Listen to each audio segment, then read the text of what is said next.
Alright, this is an epic collection of Hulk.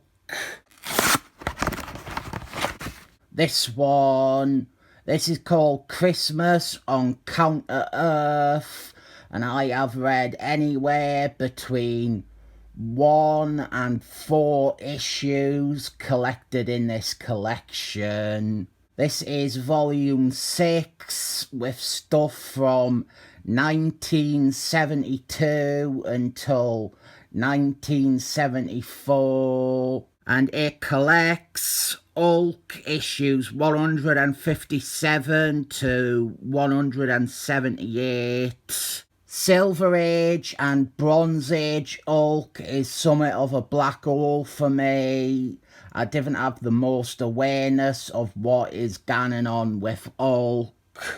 But one thing I do recognise is that, once again, they have not touched up the cover or recoloured it or anything like that. But I won't make a big song and dance about how awful this white bit here looks, or just overall how this isn't a very good cover. Instead, let's jump right in. We open with issue 157. We have art for the majority of this by a classic Hulk artist who became terrible in the 90s. And we have 2 stories in this collection where Hulk gets sent to Counter-Earth. The first one is him fighting Rhino Man, and I know about this one because part 2 has a cameo from Alan Watson. I'm not sure why they sent Hulk to Counter-Earth twice. It seems an odd thing to go back to. It's not like it is a world where Hulk's appearance or presence is different enough to the real world. All it really provides is the opportunity to do what they do in the second story, have Hulk get involved with Alan Watson and his stories. There is Hulk fighting Abomination Man. I think the writers for this epic collection are kinda all over the place. And as Steve Englehart, he writes some. I think Lenny Wen takes over by the end. I think maybe Gary Conman does a few. King Shark!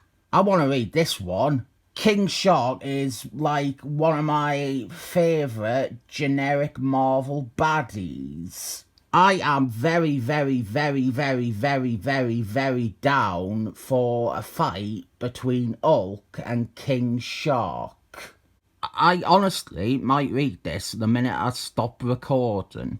Hulk 161. Someone out there is probably getting really pissed off that I'm just calling the book Hulk instead of Incredible Hulk.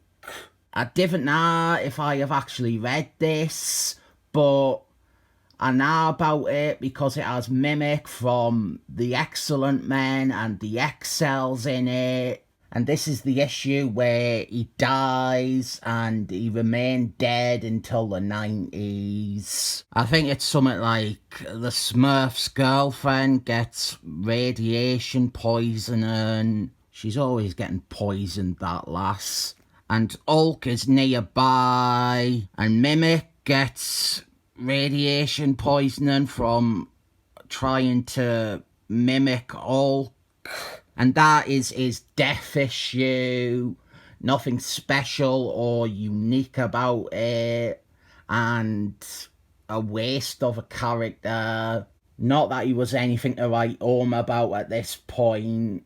It just seems stupid to remove the opportunity for other writers to make him into a better character like they eventually do in X-Cells. Hulk 162.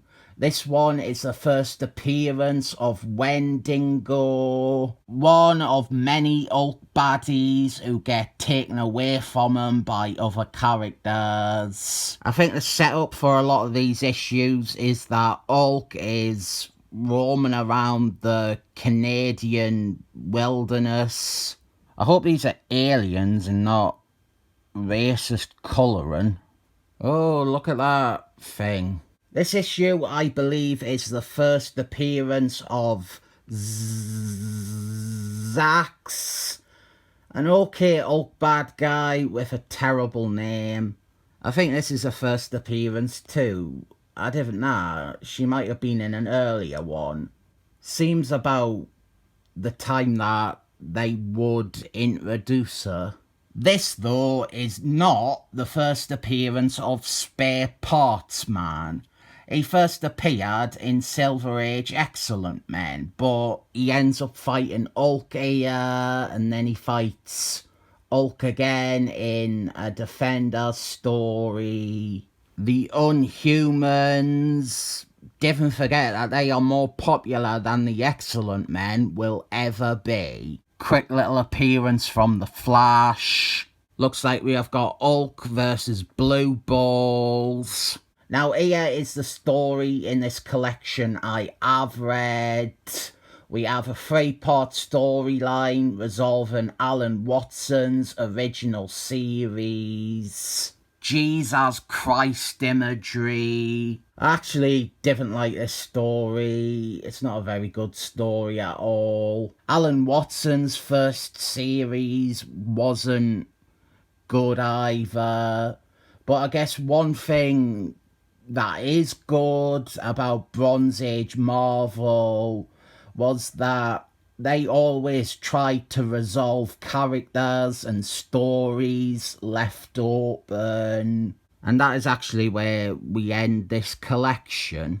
We have got bonuses like this crossword. This is all stuff from Foom magazine. The Many Faces of the Hulk.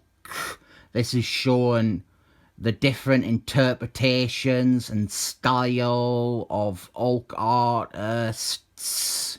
Whatever this is. There is a cover to Foom. A lot of the original art. The pencils. Plenty of bonus original art. I don't know how I'm meant to end this. I've a very little opinion here. I might read that King Shark story. We have got the first 6 volumes of Hulk. That's pretty good. 7 thumbs up.